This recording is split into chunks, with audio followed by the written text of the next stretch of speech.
So I'm at that point in my journey where I want to try and take the next step. But as a beginner, it's difficult to know what that next step is. So you search the interwebs. I wanted to learn about contouring and I found this.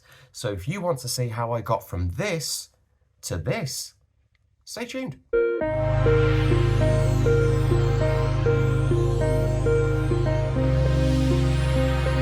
Hello everybody and welcome back to Matt H Does Makeup, a place where we play, we experiment and we make mistakes because mistakes are how we learn. Speaking of learning, today we're going on a bit of a journey. I want to see how effective these tutorials are that you see online. As you can see, I've already got this face on, but it's looking a little bit flat. And I want to have a play around with contour. Full disclosure, I have literally no idea what I'm doing, so I have found this. Now, this is several different faces, all with different shapes on. So I suppose step the first is, what kind of face am I? Having a look, I think we're gonna go rectangle. Let's go rectangle. So now we need to find out what products we are going to be using. No, I haven't gone down to my local online retailer and purchased things that are specifically designed for this. I'm using things that I've already got because it's 2023 and not everybody gets sent PR packages. So this is what we're going to be using. As you can see in the image, we have two shades that we're trying to achieve, a very, very light and a very, very dark. Now, for the very, very light, we are going to use one of the first concealers I ever purchased. And yes, I still have it, don't judge me. It's the Rimmel Multitasker Concealer. I think the reason that I'll be using this one is because all of the other concealers that I have, I started to learn what my shades were. And when I first bought this, I didn't know, so I went far, far too light. So this should work when we're highlighting portions of the face. For the darker tones, we're going to be using the Max Factor Miracle Sculpting Wand. You may have seen this in one of my previous videos. It was one of the items that I received when I purchased all that clearance stuff from my makeup artist friend. And it's got this little spongy cushion on it, and as you can see, it is a darker tone. So hopefully I should be able to draw all over my face with this and see what happens. Okay, let's start with the lighter shade. So we're going in with the concealer. Wish me luck. Now, according to this, now apologies that I'm looking down, I've had to print it off because I'm filming on my phone and I'm awful at multitasking. We've got two triangle shapes that we're going to do underneath the eye and a little bit of a, I don't know, splodge on the chin. So let's get into it. Okay. I mean, I might be eating my words after this, but I don't know if this is going to work. Okay, so my little Harlequin triangles are done. Let's go in with the contour wand. Let's start at the top. So we need to sort of have a headband type creature. Oh, wow. Okay. This is making me feel uncomfortable. Ooh. Ooh. And then we have some chin bit. Okay, so now what do we do? I suppose now it's time that we blend. I suppose we start at the lights. Light? Do we do the light bits? Do we do the light bits and just buff that out? Not gonna lie, I think it's dried. I think it's dried. That's okay, just means we've got to be a little bit more aggressive. I'm looking a little bit like one of those capuchin monkeys. I feel like this is the kind of look that would require a lot of powder. You can just about see it on camera. That triangle is still there, so we just need to buff. And we're buffing. I feel like all the foundation's kind of rubbing off underneath it. I might be wrong. I might be wrong. I might be wrong. I hope I'm wrong. This isn't a strong look for me. Do we need a bright chin? I think the idea is that it reflects light. And things that reflect light look like they're further forward. And things that don't reflect light, like these big old poo stains I've got going on over here, they absorb the light a little bit more, so it sinks it back. So you're adding that sort of dimension to your face, or at least that's the theory. This seems quite flat over here. Oh, I did too much. I know I did too much. I know I did. This is very drag.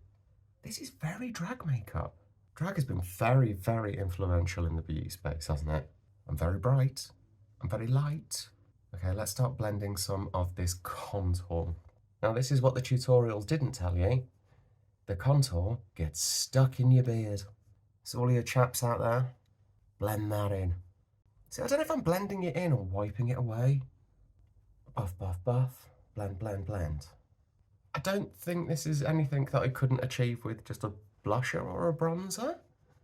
We haven't even got to that stage yet. Okay, let's try and achieve some sort of warmth.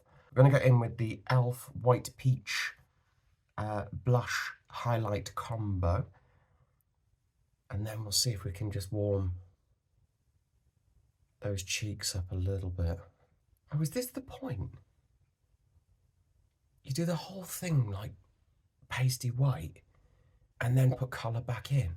This seems like you're just putting a lot of product on your face. And the more product you have on your face, the more likely it is that that product is either going to melt away or become super crusty.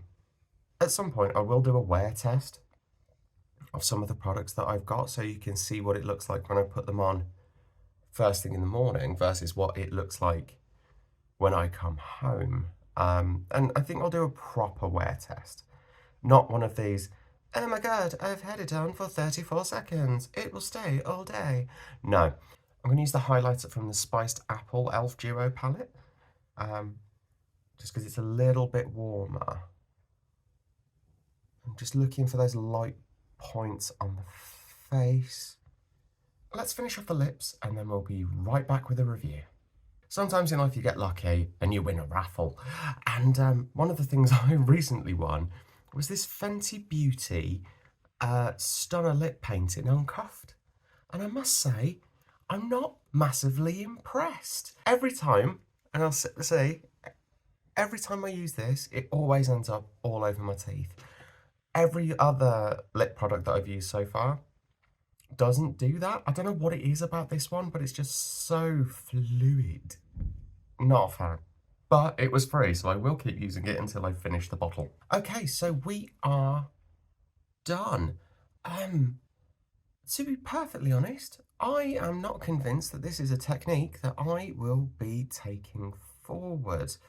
It seems like a lot of extra effort when actually I don't know if the payoff is there. I genuinely don't. I don't know if it's the lighting that I've got here or maybe the fact that